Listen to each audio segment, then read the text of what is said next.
واجب الاحترام حاضرین و ناظرین کرام،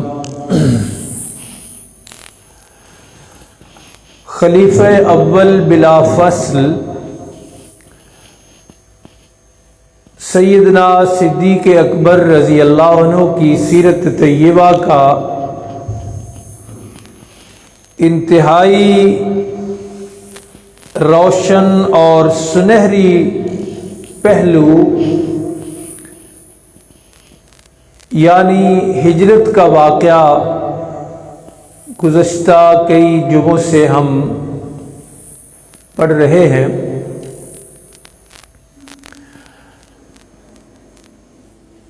گزشتہ جمعہ اس سفر کا جو حصہ ہم نے پڑھا تھا اس میں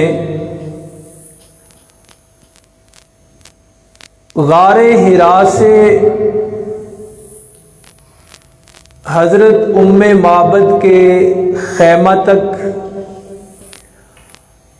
اور پھر وہاں سے چل کر حضرت بریدہ اسلمی رضی اللہ عنہ کے مقام تک اور پھر اس کے بعد مسجد قباء کی تعمیر تک کے واقعات ہم نے کور کیے تھے۔ مسجد قباء میں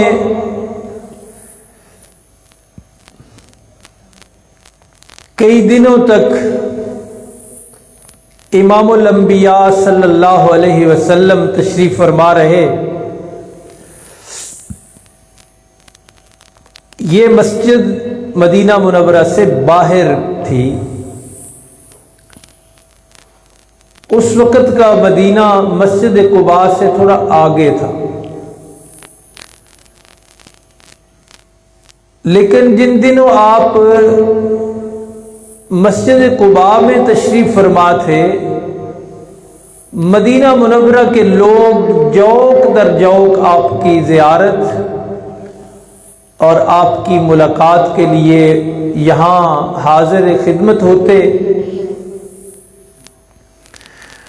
اور پروگرام کا پوچھتے کہ اب آگے کیا ارادہ ہے۔ رسول پاک صلی اللہ علیہ وسلم ان سے فرماتے کہ ہم نے مدینہ منورہ میں قیام کرنا ہے، مدینہ کی نیت سے ہی آئے ہیں۔ اور یہ یاد رکھیے کہ یہ جو آج مدینہ ہے اس کا پورا نام مدینۃ النبی ہے، جس کا اردو ترجمہ ہے نبی کا شہر، اور یہ نام اس وقت نہیں تھا۔ اس شہر کا یہ نام رسول پاک صلی اللہ علیہ وسلم کی تشریف آوری سے پہلے یہ نہیں تھا۔ آپ کے تشریف لانے سے پہلے اس شہر کو یثرب کہا جاتا تھا، اور یثرب کا چونکہ لفظی ترجمہ اچھا نہیں ہے اس لیے یہ نام چینج ہو گیا اور اس شہر کا نام مدینۃ النبی رکھا گیا، جسے آج مدینہ منورہ یا صرف مدینہ بھی کہا جاتا ہے۔ تو سب حضرات کی یہ خواہش تھی کہ اللہ کے محبوب صلی اللہ علیہ وسلم جلد از جلد مدینہ منورہ تشریف لائیں۔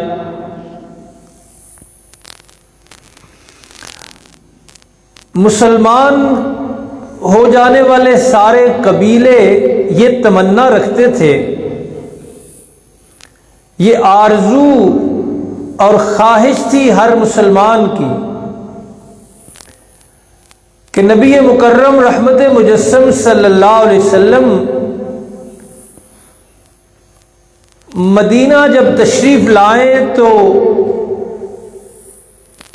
میزبانی کا شرف ہمیں حاصل ہو۔ ہر بندے کا یہ خیال تھا، یہ سوچ اور آرزو تھی کہ آپ میرے گھر تشریف لائیں، میں میزبان بنوں۔ یہ بڑی سعادت کی بات ہے کہ سارے نبیوں کے سردار فخر دو عالم صلی اللہ علیہ وسلم کسی کو اپنی میزبانی دے دیں، خواہش سب کی تھی، آرزو سب کی تھی، تمنا دل کے سب کی تھی کہ مجھے یہ میزبانی کا شرف ملے، میں میزبان رسول کہلاؤں، مجھے خدمت کا موقع ملے۔ اور سب اپنی تمنا کا، اپنی آرزو کا اظہار بھی کر رہے تھے کہ حضور ہمارے پاس تشریف لائیں، آقا میرے پاس تشریف لائیں، میرے گھر تشریف لائیں۔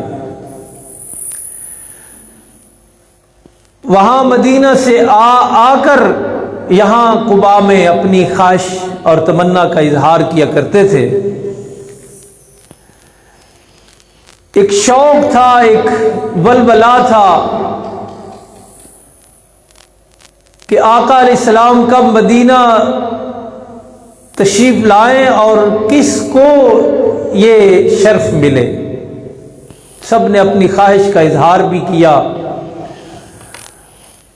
اب چونکہ سب کی خواہش تھی، سارے مسلمان قبائل کی تمنا تھی کہ رسول اللہ صلی اللہ علیہ وسلم ہمارے پاس تشریف لائیں، ہمارے گھر میں قیام فرمائیں، ہمارے گھر میں ٹھہریں، ہمیں میزبانی کا شرف حاصل ہو۔ اس لیے عجیب کیفیت پیدا ہو گئی کہ کس کو ہاں کی جائے اور کس کو نہ کی جائے۔ تو وحی الہی سے اللہ رب العالمین نے بتایا کہ آپ کہیں بھی نہ تشریف لے جائیں، کسی کے گھر میں بھی آپ نہ خود کہیں کہ میں نے فلاں کے گھر جانا ہے۔ طریقہ اللہ نے یہ بتایا اور رسول کریم صلی اللہ علیہ وسلم نے پھر صحابہ کو بتایا۔ سارے اونٹنی کی لگام پکڑ کر، مہار پکڑ کے کبھی ادھر لے جانے کی کوشش کرتے، کبھی ادھر، ہمارے پاس آئیں جی، ہمارے پاس آئیں۔ تو رسول اللہ صلی اللہ علیہ وسلم نے اس کی مہار جو ہے وہ اس کے اوپر پھینک دی۔ اونٹنی کی جو رسی ہوتی ہے وہ اس کے اوپر ڈال دی اور فرمایا کہ مامور من اللہ ہے، یہ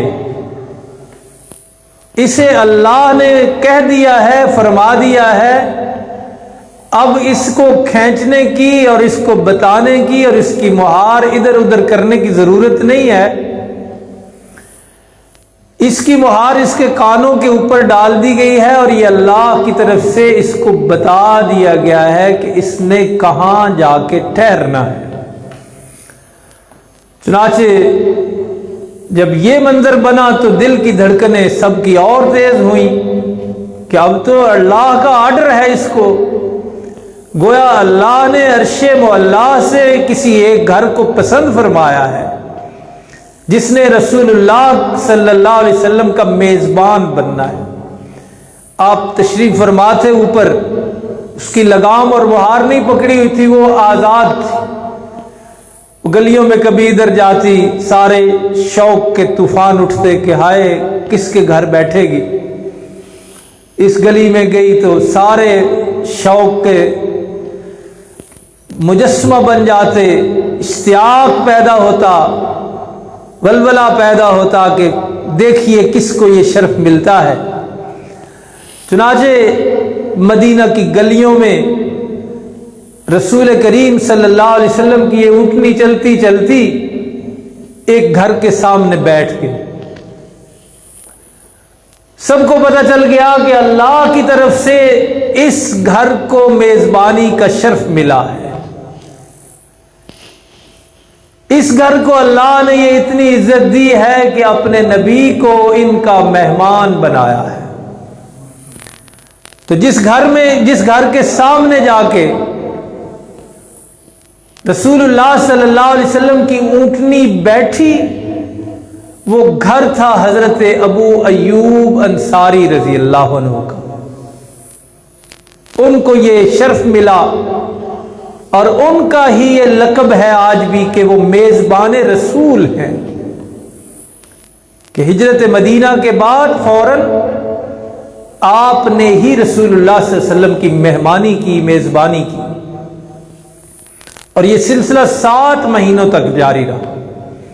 7 مہینے حضرت ابو ایوب انصاری رضی اللہ عنہ کے گھر کو اللہ کے رسول صلی اللہ علیہ وسلم نے اپنے مبارک قدم نصیب فرمائے، اپنی ذات بابرکات کو وہاں ٹھہرایا۔ ان کا نام اصل میں ہے خالد، اور یہ مدینہ منورہ کا جو بڑا قبیلہ تھا خزرج، اس سے ان کا تعلق ہے۔ اور چھوٹی چھوٹی باتیں ہوتی ہیں نا جو جذبے والی، وہ اللہ کے ہاں بڑی کئی دفعہ قبول ہو جاتی ہیں۔ سفر ہجرت 3 4 جمعہ ہے، ہم پڑھ رہے ہیں۔ شروع میں نے عرض کیا تھا کہ جب آپ مکہ مکرمہ تھے تو 2 دفعہ جو حج ہوا ہے، آخری 2 دفعہ مدینہ سے وہاں لوگ جاتے تھے تو وہاں ایک پہاڑی کی اوٹ میں بیٹھ کے بیعت کرتے تھے رسول اللہ صلی اللہ علیہ وسلم کے ساتھ خفیہ طور پہ۔ اس پہلی بیعت کو بیعت عقبہ اولا کہتے ہیں، اور دوسری کو بیعت عقبہ ثانیہ کہتے ہیں۔ یہ جو بیعت عقبہ ثانیہ ہے نا، اس میں در حقیقت اللہ کے پیغمبر صلی اللہ علیہ وسلم کی خدمت میں حضرت ابو ایوب انصاری رضی اللہ عنہ نے یہ عرض کی تھی، گزارش کی تھی کہ جب آپ مدینہ تشریف لائیں تو میزبانی کا شرف مجھے عطا فرمائیں، آپ کی نصرت و حمایت اور آپ کی خدمت میں کروں گا۔ یہ جذبہ اس وقت انہوں نے ظاہر کیا جب آپ ابھی ہجرت فرما نہیں رہے تھے لیکن مکہ میں موجود تھے۔ تو اس جذبے کو، اس بات کو اللہ نے اتنی قبولیت عطا فرمائی کہ جیسے ابھی آپ نے سنا کہ مہار اونٹنی کے کانوں پر ہے، اور آپ خود فرما رہے ہیں کہ یہ مامور من اللہ ہے، اللہ کا اس کو آرڈر ہے، یہ جس کو چاہیں گے اللہ یہ آج شرف عطا فرمائیں گے۔ تو وہ بیعت عقبہ ثانیہ کو یاد کیجئے جب آپ نے خدمت اقدس میں عرض کیا کہ اللہ کے رسول جب آپ تشریف لائیں تو یہ شرف خدمت اور نصرت کا مجھے عطا فرمائی، تو اللہ نے وہ بات آپ کی قبول فرمائی۔ 7 مہینے تک رسول کریم صلی اللہ علیہ وسلم حضرت ابو ایوب انصاری رضی اللہ عنہ کے گھر تشریف فرما رہے۔ یہ بڑے جلیل القدر صحابی رسول تھے۔ مدینہ منورہ کی زندگی جو ہے وہ جنگوں کی زندگی ہے، 27 جنگیں ہیں اس میں، 10 سال کے عرصے میں 27 جنگیں لڑنی پڑی۔ حضرت ابو ایوب انصاری رضی اللہ عنہ جنگ بدر، جنگ احد، ساری جنگوں میں بہادرانہ انداز میں شریک رہے، اور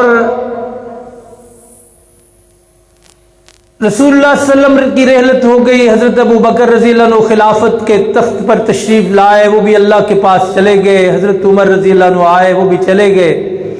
حضرت عثمان غنی، حضرت علی المرتضیٰ رضی اللہ عنہ بھی تشریف لے گئے اللہ کے پاس، اپنے اپنے زمانے خلافت کو مکمل کرتے ہوئے۔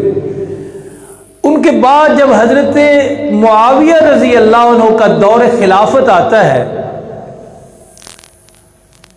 تو انہیں ایک جنگ کرنی پڑی جسے جنگ قسطنطنیہ کہتے ہیں۔ یہ جو ترکی ہے نا آج، اس کو اس کا دارالحکومت استنبول، اسی کو پہلے زمانے میں قسطنطنیہ کہا جاتا تھا۔ جیسے شہروں کے نام بدلتے رہتے ہیں، یہ ہمارا فیصل آباد تھا، پہلے لائل پور تھا، پھر فیصل آباد ہوا، اس طرح شہروں کے نام، ملکوں کے نام بدلتے رہتے ہیں۔ اس وقت اس کا نام قسطنطنیہ تھا، اور رسول اللہ صلی اللہ علیہ وسلم نے جنگ استنبول یا جنگ قسطنطنیہ میں شرکت فرمانے والے سارے لوگوں کے لیے یہ اعلان فرمایا تھا کہ جو بھی اس جنگ میں شریک ہوگا مغفور ہے، وہ اللہ کے ہاں بخشا بخشایا ہے۔ تو آپ اندازہ لگائیں کہ حضرت ابو ایوب انصاری رضی اللہ عنہ کی عمر اس وقت کتنی ہوگی۔ وہ بیعت عقبہ، پھر 10 سال مدینہ منورہ کا نبوی دور، پھر 4 خلفاء کی خلافت جو تقریباً 35 سال تک ہے، اور پھر حضرت معاویہ رضی اللہ عنہ کا دور خلافت۔ تو یہ جب لشکر تیار ہونے لگا قسطنطنیہ پر حملہ کرنے کے لیے، مجاہدین تیار ہونے لگے، تو بڑے بڑے صحابہ جو تھے اس وقت، جو اسلام کا عروج بھی دیکھ چکے تھے، انہوں نے بھی خواہش ظاہر کی کہ ہم بھی اس جنگ میں شرکت کریں گے، اور وجہ ایک ہی تھی کہ فرمان رسول ہے کہ جو بھی اس جنگ میں شرکت کرے گا وہ مغفور ہے، وہ بخشا بخشایا ہے۔ یہ جو بخشش کی بشارت تھی نا، یہ صحابہ کی جان تھی۔ اللہ کے نبی کے جو دیوانے تھے نا، ان کو ساری دنیا کے مقابلے میں یہ جنت، یہ بخشش، یہ عزیز تھی۔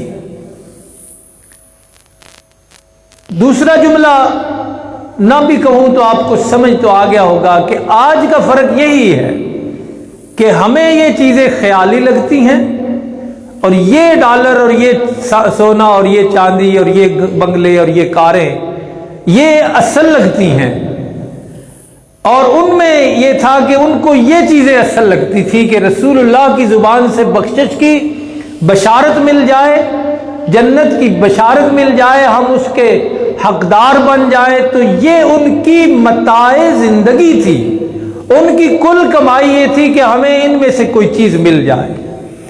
چنانچہ حضرت ابو ایوب انصاری رضی اللہ عنہ ضعیف العمر ہونے کے باوجود اس قافلے میں شریک ہوئے، اور یہ قافلہ رواں دواں چلتے چلتے چلتے چلتے سمندروں میں سفر کرتے کرتے جب قسطنطنیہ جو آج کا استنبول ہے یہاں پہنچا، ابھی لڑائی کا وقت اور مرحلہ اور نوبت نہیں آئی تھی، لشکر تیار تھے، آمنے سامنے کھڑے تھے کہ حضرت ابو ایوب انصاری رضی اللہ عنہ کی طبیعت بگڑ گئی، خراب ہو گئی، بیمار ہو گئے، اور اسی بیماری میں کچھ دن بعد رحلت فرما گئے، اللہ کے پاس چلے گئے۔ لیکن جاتے جاتے عرض فرما گئے، دل کی بات بتا گئے کہ میں اگر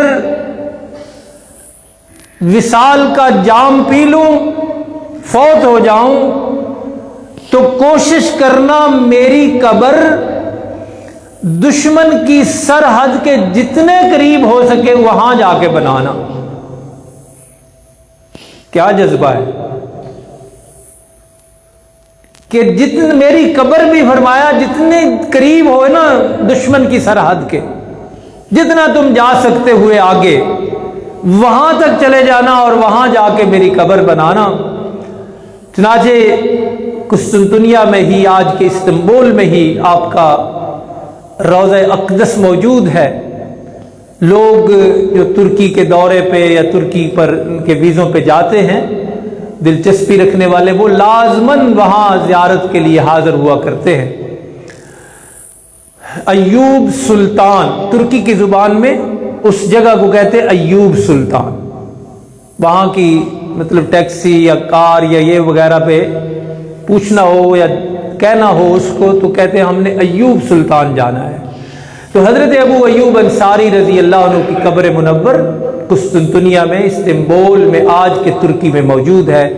شروع میں میں نے عرض کیا کہ انہیں وہ اعزاز حاصل ہے جو دنیا کے کسی اور بندے کے پاس نہیں ہے کہ 7 مہینوں تک حبیب کبریا امام الانبیاء صلی اللہ علیہ وسلم کے میزبان بنے رہے، خدمت گزار رہے، اور آپ اندازہ لگائیں، سوچیں، ذہن کا گھوڑا دوڑائیں کہ ان 7 مہینوں میں کتنا قرب آپ کو حاصل ہوا ہوگا، کتنے شرف ملے ہوں گے۔ 7 مہینے اللہ کے نبی کی خدمت اپنے گھر میں۔ نیچے والی منزل میں آپ تشریف فرما تھے، حضرت نبی کریم صلی اللہ علیہ وسلم، کیونکہ قافلوں نے آنا جانا ہوتا تھا، وفود آتے تھے ملنے کے لیے، تو آپ کا قیام نیچے تھا، نیچے والے منزل میں، اور حضرت ابو ایوب انصاری اوپر رہائش پذیر تھے۔ ایک دن سوئے ہوئے تھے، اچانک جاگ گئے اور جاگ کے فوراً نیچے آئے اور گھبرائے ہوئے پریشان۔ تو رسول اللہ صلی اللہ علیہ وسلم نے پوچھا کہ کیا ہوا ہے، خیر تو ہے، کیا پریشانی ہے؟ عرض کی اللہ کے رسول میں اوپر سویا ہوا تھا تو ذہن میں خیال یہ آیا کہ میں اوپر والی منزل میں اور میرے آقا نیچے، تو ادب کے جذبات نے یہ گوارا نہیں کیا، میرے ادب نے یہ گوارا نہیں کیا، اس لیے میں بھاگ کے نیچے اترا۔ اتنا ادب۔ اور رسول اللہ صلی اللہ علیہ وسلم نے ایک دفعہ آپ سے فرمایا کہ اللہ حضرت ابو ایوب پہ رحم فرمائے، یہ دعا دی۔ تو سفر ہجرت کا تذکرہ 3-4 جمعوں میں ہم نے پڑھا جو اختتام پذیر ہوا، اس میں 2-3 پہلو سامنے آئے۔ ایک تو یہ جو قرآن کہتا ہے اور اسی کو اجاگر کرنا ہمارا بھی مقصود تھا، اور اس کو سمجھنا چاہیے غور سے کہ اللہ نے اس سفر کی بات جہاں سے شروع کی ہے وہ ہے الا تنصروہ فقد نصرہ اللہ، کہ اگر تم نے مدد نہیں کی اللہ کے رسول کی تو اللہ نے تو مدد کی۔ اس مدد کے مناظر اور مظاہر ہم نے سفر ہجرت میں پڑھے، اور ان کو اپنے عقیدے کے طور پہ ہمیشہ ہمیشہ ذہن میں رکھنا چاہیے کہ مشکلیں جتنی بڑی ہو جائیں، اندھیرا جتنا زیادہ گہرا ہو جائے اور حاجتیں جتنی زیادہ ضروری ہو جائیں، رب العالمین کسی مشکل اور کسی اندھیرے اور کسی ضرورت کو ناممکن نہیں سمجھتے۔ اللہ کے لیے سب کچھ ناممکن ہے۔ اللہ ہر حال میں اپنے بندوں کی اپنے ارادے سے مدد کر سکتے ہیں۔ سفر ہجرت یہ ہمیں بتاتا ہے کہ اللہ کی نصرت و مدد اور اس کے قادر و قدیر ہونے پہ کوئی شک نہیں کرنا چاہیے۔ اسے اپنی ضرورتوں میں، اپنی حاجتوں میں، اپنی مشکلوں میں، بیماریوں میں ضرور پکارتے رہنا چاہیے۔ اور دوسرا بڑا اہم سبق جسے قرآن ہی اجاگر کرتا ہے وہ یہ ہے کہ سیدنا صدیق اکبر رضی اللہ عنہ رسول اللہ صلی اللہ علیہ وسلم کے ہاں ان کا کتنا مقام ہے، اور کس طرح ان کا سارا گھرانہ خدمت رسول میں مصروف اور مشغول نظر آیا۔ اور اسی طرح حضرت ابو ایوب انصاری کے ذکر خیر پہ آج ہم نے یہ بات ختم کی کہ میزبانی رسول کا شرف، خدمت رسول کا شرف رب العالمین کی طرف سے حضرت ابو ایوب انصاری رضی اللہ عنہ کو ملا۔ اور یہ جو اس طرح کے شرف ہوتے ہیں، اس طرح کے جو مقام ہوتے ہیں، ان میں رشک تو کیا جا سکتا ہے، ان میں مقابلہ نہیں کیا جا سکتا، کیونکہ یہ عطائے الہی ہوتے ہیں۔ یہ رب عطا فرماتا ہے اس طرح کے مقام، اس طرح کے تحفے، اس طرح کے گفٹ اور اس طرح کے مرتبے، یہ اللہ کی عطا ہوتے ہیں۔ ان پر حسد کرنا اور ان کی وجہ سے جلتے رہنا اور ان کو پھر غیر مناسب الفاظ سے یاد کرنا، یہ حاسدین کا کام ہے۔ یہ شرف اللہ عطا فرماتے ہیں۔ بستر رسول پہ شرف عطا فرمایا، شیر خدا کو ماننا چاہیے اور رشک کرنا چاہیے، حسد اور بغض نہیں۔ غار حرا میں 3 راتیں رسول اللہ صلی اللہ علیہ وسلم ایسے سر اقدس ابو بکر کی گود میں رکھ کے سوئے جیسے قرآن رحل میں کھلا ہوتا ہے، تو یہ شرف اللہ نے عطا فرمایا ہے۔ اس پر رشک تو کیا جا سکتا ہے، اس پر حسد نہیں کرنا چاہیے۔ اور اسی طرح میزبانی رسول کا شرف 7 مہینے تک حضرت ابو ایوب رضی اللہ عنہ کو اللہ نے عطا فرمایا ہے۔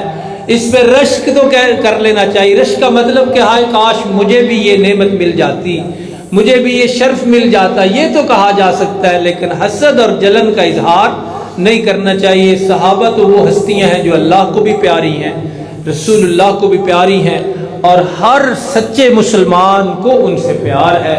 اللہ تعالیٰ صحابہ کی عقیدت اور ان کے ساتھ والہانہ محبت ہم سب کو نصیب فرمائے۔ وما علینا